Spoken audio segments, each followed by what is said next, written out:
مستغرق است، غرق شده است و دل از دست داده است و بینشان، اون که بینشان است، اون که یعنی لامکان و بینشان است، یعنی معبود اون ذات الهی موصوف. و بعدتر هم در دیگر قطعه های از شعر بیدل هم استفاده از این نکته معنوی رو ما زیاد میبینیم و بیدل از تخلص خود و از کلمه دل که اون نقطه عرفان، نقطه معرفت، نقطه سویدا که خلاصه همه هستی انسان است در اون جای دارد، استفاده های فراوانی در شعر بیدل میبینیم که میگوید به صورت بیدلیم اما به معنی، بود چون اشک سر تا پای ما دل. در جای دیگر میگوید دی به شوق جستجوی خود در دل میزدم، عشق گفت اینجا همین مایم و بس بیدل کجاست.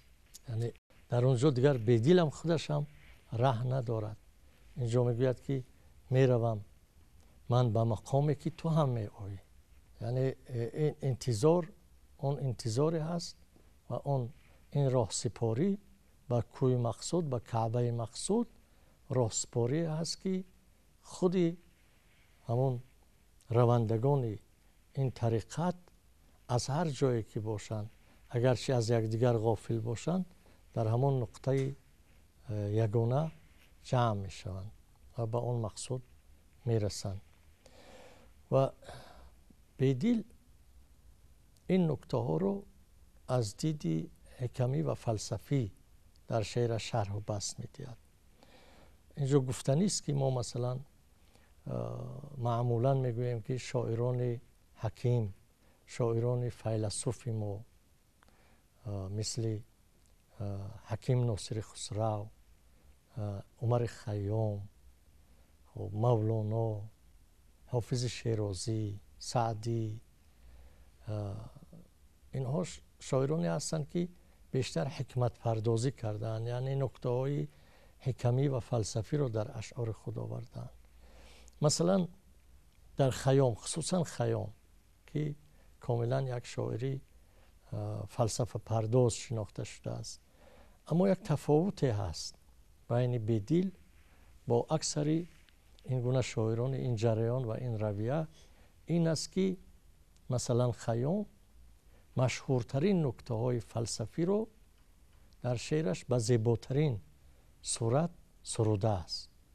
ولی این نکته های فلسفی، این مثل احکام بدیهی، مثل اکسیومه ها، یعنی مدعاها و حرفهای معلومی بودند که در زبان خاص و عام جاری بودند و خدمت خیام این است که آنها رو بسیار زیبا سرود.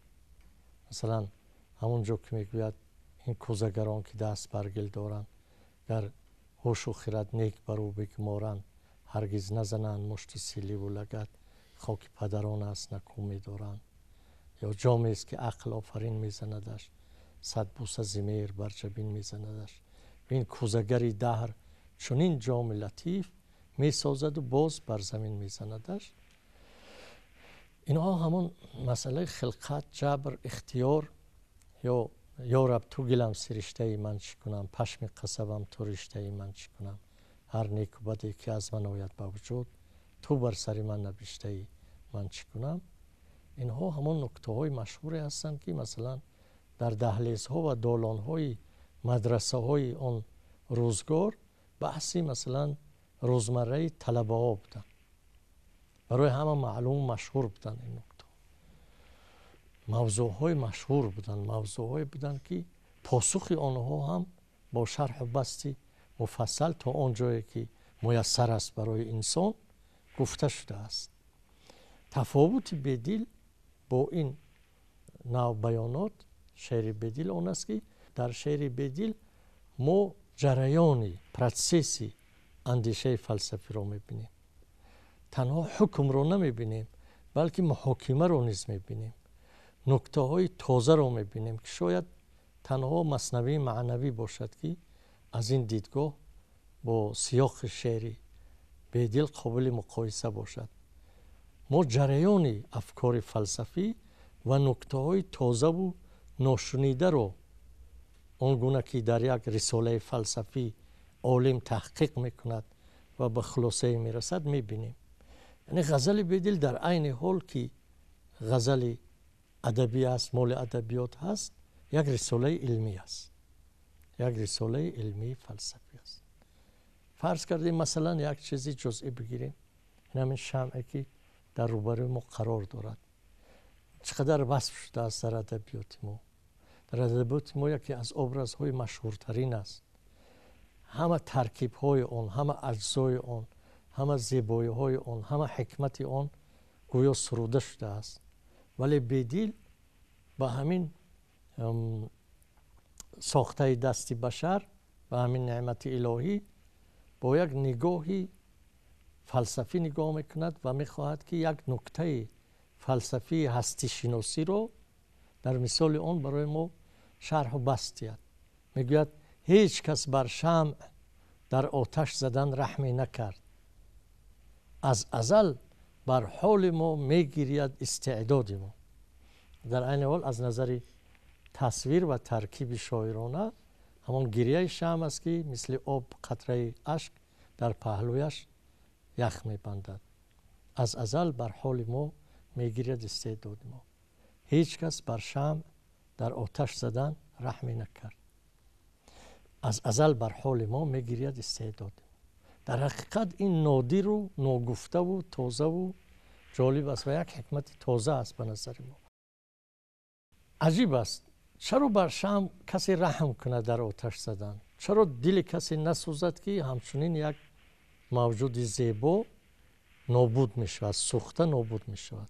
چون که استعداد او برای همین است، او برای همین کار آفریده شده است و معنی هستی او هم در همین است. شمع اگر نسوزد شمع نیست و زندگی شمع هم در همین سوختن و مهار شدن است. استعداد رو ما امروز با هم معنای کلمه روسی تالنت میفهمیم، یعنی توانایی های سرشتی و اکتسابی و کسبی انسان، هم سرشتی هم کسبی که از خود میکند. ولی در فرهنگ ما، در زبان ما، استعداد باز انا همون سرنوشت هم هست، انا همون تقدیر هم هست، تقدیری که و سرنوشتی که هر چیزی بر طبق آن آفریده شده است. و این شمع تمثال و نماد انسانی صاحب معرفت و هنر است که هیچگاه رنج او، تلاش او، سوختن او چیزی نیست که برای آن باید دریغ خورد. یعنی او برای همین آفریده شده است و این چیز ماهیتی هستی او است. انا همین چیز رو، همین معنی رو، همین نکته رو بیدل هم بسیار حکیمانه و هم در اوج هنر و تصویر شاعرانه برای ما در یک مثال شمع بیان میکند. باز در این فصل خواهش میکنیم از استاد احمد جان محمدی و گروه هنری که با یک سروده زیبای خود رونق مجلس را بیشتر کنند. سلامت باشید. قربان شما.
برای خود تیرم غم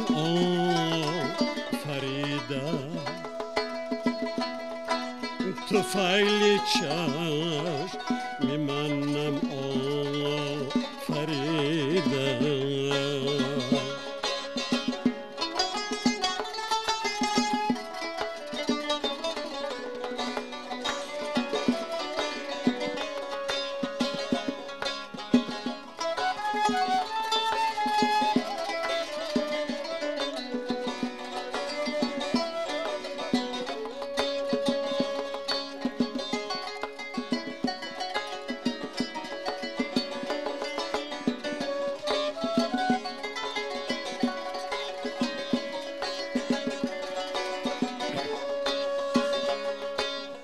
Arak gülkar dayamışar mi hasti.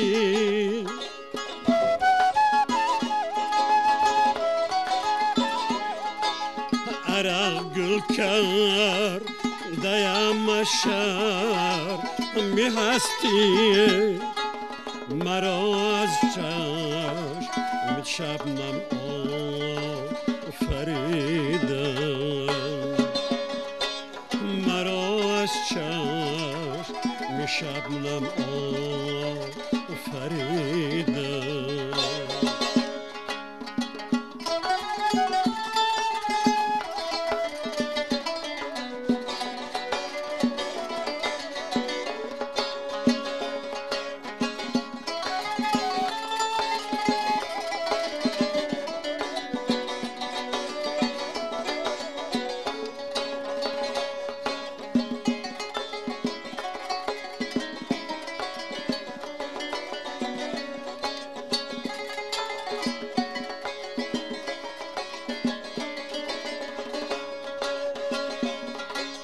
گهر موجا ورد آیی نجوهر.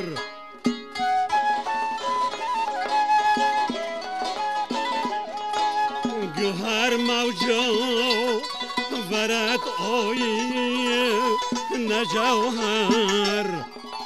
دلی به آرزو کم آفریدم. دلی به آرزو کم آفریدم.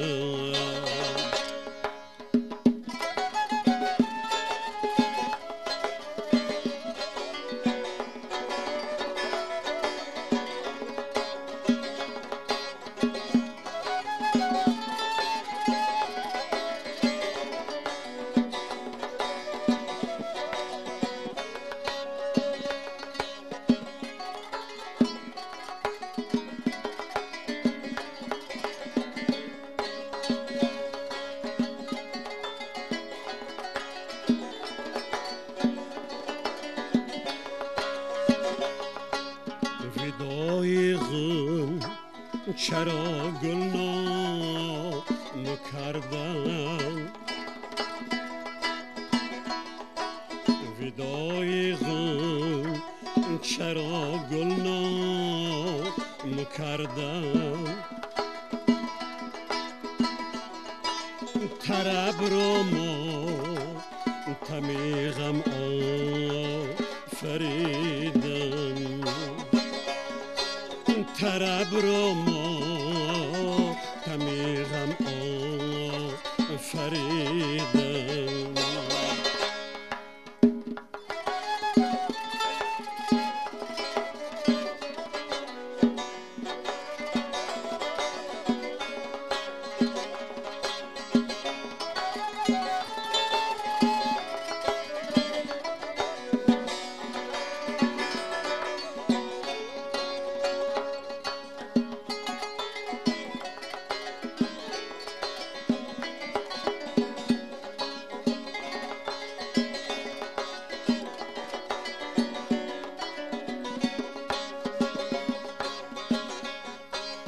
دلی به دل ندارد چاره ناز.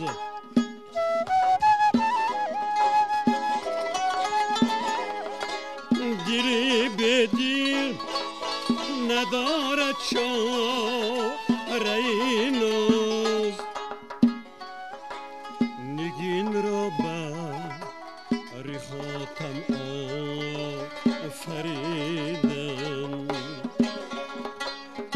رنگین را بر حاتم آفریدم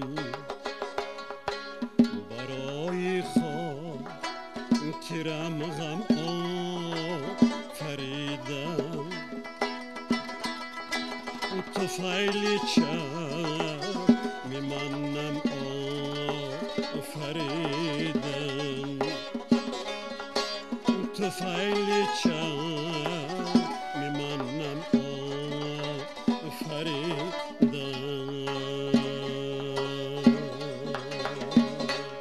سلامت باشید استاد، خسته نباشید، آوازتون زنده باشید. این غزل بسیار مشهوری بدیل که محض یک سبب شهرتش همین سرود است که در رپرتوار استاد ظفر نوزیم هم هستن که از هیئتی که البته استاد احمد جان محمدیف هم شرکت داشتن در ساختن آهنگ این سرودن این و اعجاز، یکی از اعجازهای بدیل هم در همین غزل ظاهر می شود که این غزل با اون که بسیار از معنی پر است، معنی های پر رمز و راز رو و فلسفی رو در خود جای داده است، در عین حال بسیار ظاهر ساده و مردم پسند دارد، یعنی بسیار محبوبیت خلقی دارد این غزل. و نه از راه شرح و تفسیر بلکه از راه سرشتی، از با سبق طبیعی فطری مردم آن رو قبول میکنند و میفهمند و دوست داشتند. ما معمولا در فلسفه و عرفان ما مشهور است که خداوند دنیا رو برای انسان و همه نعمت‌های روی دنیا رو برای انسان خلق کرده است. و اون مشهور ربای مشهوری حکیم عمر خیام که مقصود ز جمله آفرینش ماییم، شعار بلندی همین معنی است. در چشم خرد جوهری بینش ماییم، دنیا برای ما آفریده شده است. ولی بدیل به این نکته از دیدگاه دیگر نگاه میکند و نه اون نعمت های بسیار با ظاهر مثبت و شیرین رو یادآوری میکند، بلکه از غم یادآوری میکند. میگوید که برای خاطرم غم آفریدم، یعنی غم رو هم برای من آفریدم، نه تنها دارایی های دنیا رو، نعمت های دنیا رو، غم رو هم برای من، این هم مال من است. طفیل چشم من یم آفریدند، بعضا نم می نویسند در نسخه، بعضا یم یعنی دریا میگویند. و این بیتی دویمش ثانیش که در مجلس پیشتر ما ضمناً آن رو بسیار مفصل یادآوری کردیم، شرح دادیم، اینجا برای بازنمودن سبک بدیل که در عین حال سبک هندی که اوج آن در بدیل است بسیار نمونه خوب است. میگوید عرق گل کردم از شرم هستی، مرا از چشم شبنم آفریدند. تصویر رو ببینید، بیان رو ببینید، سبک بیان رو ببینید. نمیگوید که عرق در من گل کرده است یا عرق، دانه های عرق در وجود من شکفته است. میگوید عرق گل کردم، یعنی از عرق من گل کردم، گل عرق در من شکفته است. این بسیار تصویری شاعرانه تازه است، ناب است که ما نظیرش رو کم پیدا میکنیم. و در دیگر بیت هم، خصوصا در بیتی وداع غنچه رو گل نام کردن، طرب رو ماتم غم آفریدن. این نکته مثلا در سعدی به صورت علمی، نزدیک به علمی و اخباری ساده گفته شده است. میگوید منتهای کمال نقصان است، گل بریزد به وقت سیرابی.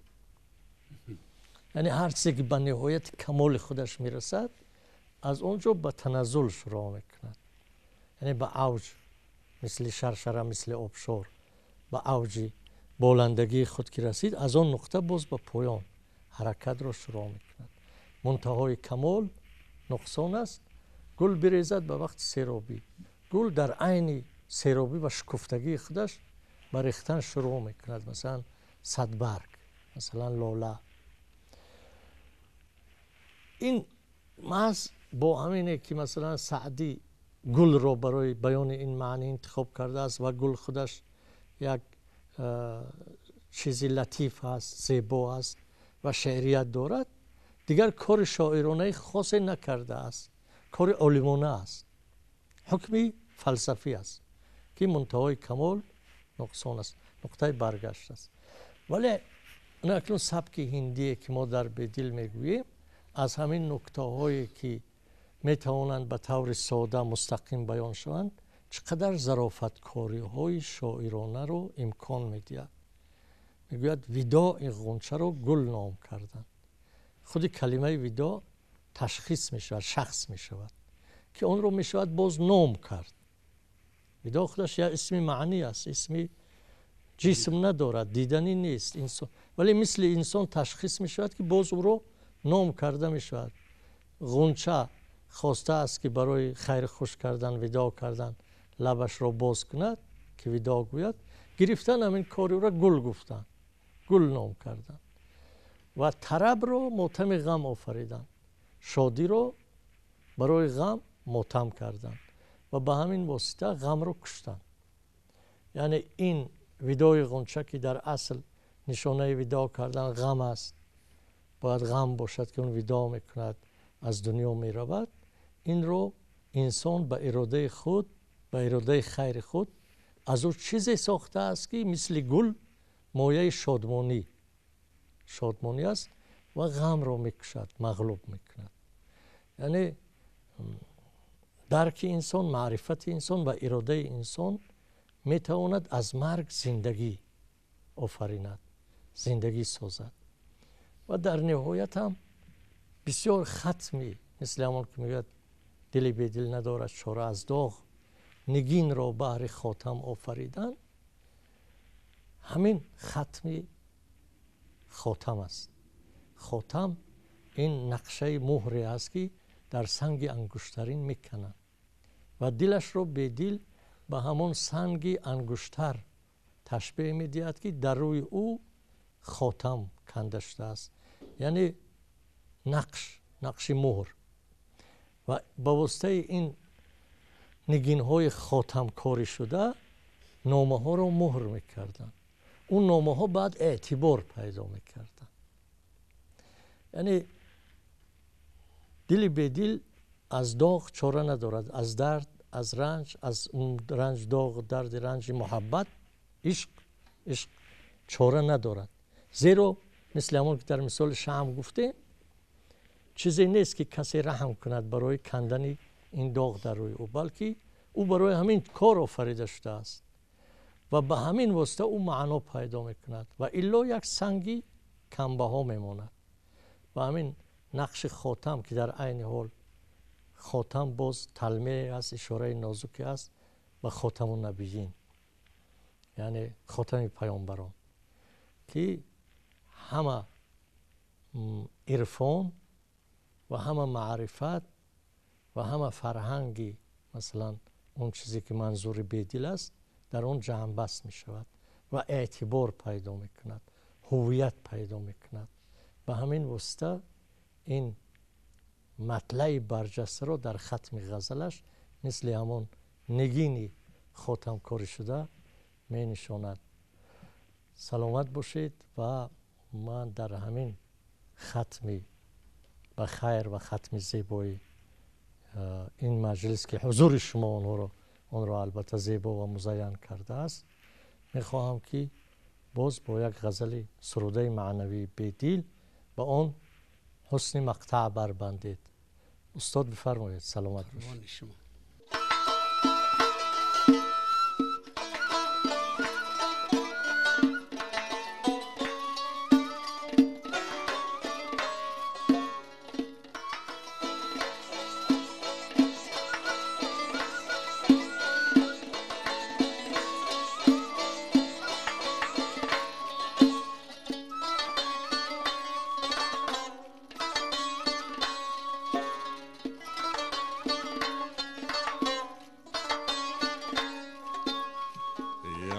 دادم هنگامه تشویش و مهر که نبود